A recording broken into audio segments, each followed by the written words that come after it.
Hello, ladies and gentlemen. This is Preetha back with 5 minutes of authenticity.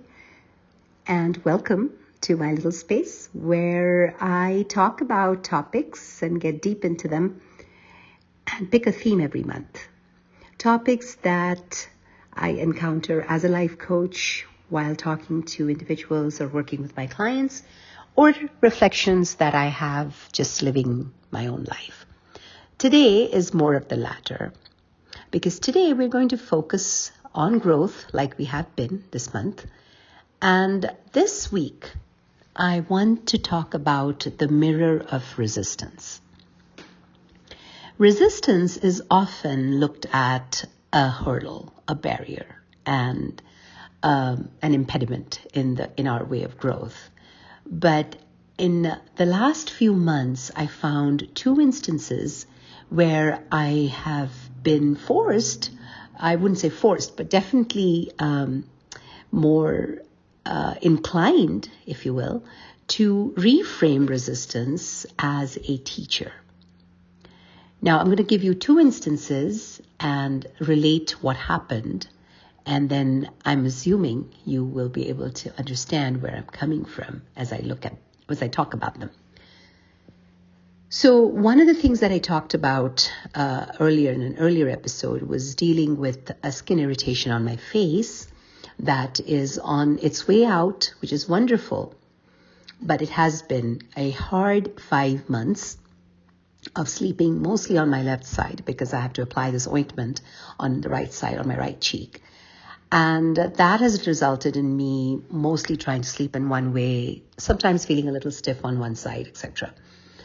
But the process of healing has also involved a certain dietary restrictions.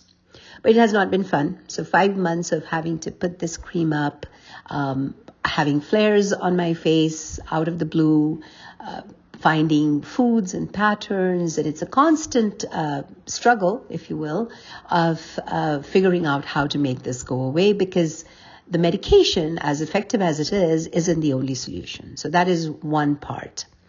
Now, as a result of sleeping only on my left-hand side, a few weeks ago, I was at a restaurant with my husband and my daughter, and I didn't even realize what was causing this, but I had this terrible spasm on my left rib to the point where I couldn't even move my right arm. Now, this was the day before our Durga Puja festival, which I look forward to every year, and my daughter was to be performing in a wonderful dance recital, in a very epic dance recital of Tagore. And I was really looking forward to her to seeing this, obviously.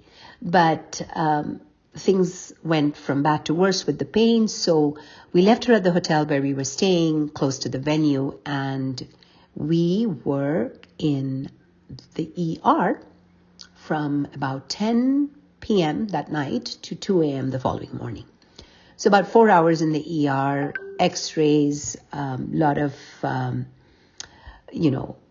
the whole testing of your blood pressure and all of that being monitored. And finally, the doctor was able to put two and two together, looking at my history. And she said, it is that. And I asked her, maybe it was some sort of an exercise that I did that caused it. And she said, no, this is probably, you could have hurt your rib, but they looked at the x-rays, everything looked fine, the lungs looked fine. And she said, it's probably from sleeping on your left for so long. So here is the situation of resistance for me. Battling 5 months of this stupid thing on my face, facing this ER experience, and being tied down to the pillow, literally, with muscle relaxants for 3 days, missing my daughter's recital, missing the most beautiful performance, one of her most beautiful performances. So you may ask, where is the growth in all of this? So let me show you the other side of resistance. And when we said the mirror of resistance, here is what are the other things that happen. That is very interesting. While I was in the ER, and I had some blood work done recently because of my skin thing, and the doctor was very pleased with all of the results.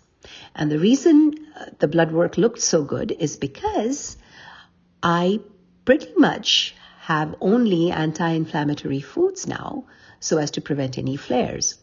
And so because of this skin irritation, I've had to change my diet pattern, like I said, and that is reflected in my blood work, which looked fantastic.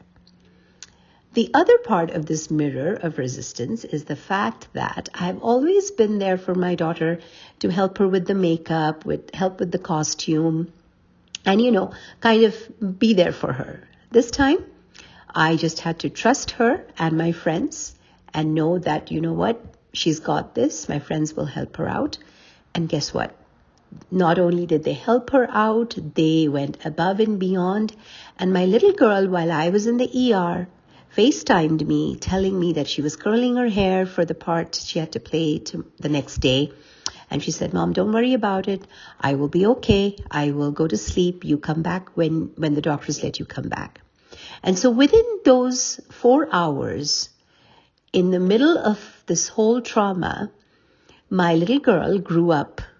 And somewhere along the way, that weekend, I grew up as a mom and as a person in understanding my blessings and offering my gratitude to what I had not seen till this moment. Gratitude towards my friends who took care of her, gratitude towards my daughter who was able to take care of herself, towards my husband who was so gentle while driving a 10-minute distance in 25 minutes because my pain was so bad. So I would have probably missed the quiet strength of my child and the depth of my trust that I place in my community had this ER incident not happened. I would have probably not been so mindful about eating and what my intake of foods had the skin thing not happened. So sometimes resistance isn't blocking the path. My body wasn't betraying me. It was asking me to pause. My mind was asking me to think. And in that pause, I saw something that I would have missed.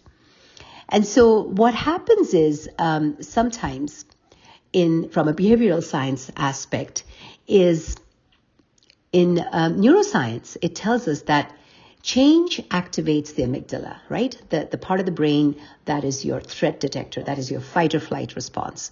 And even when the change is positive, like letting go or trusting others, it can feel unsafe for a second. My ER visit definitely triggered that response, but it also gave me the opportunity to show that safety or trust sometimes, in fact, and more often than not, can come by letting go of control instead of holding on to it, and it can come from connection. So that was those two instances, friends, I hope give you an understanding of why growth happened. And in this case, growth didn't happen because I pushed through. I did not try to get up with my muscle relaxant and be there. I did not try to fight my skin thing, but just follow the pattern. It happened because unknown to me, without realizing, I had stepped aside.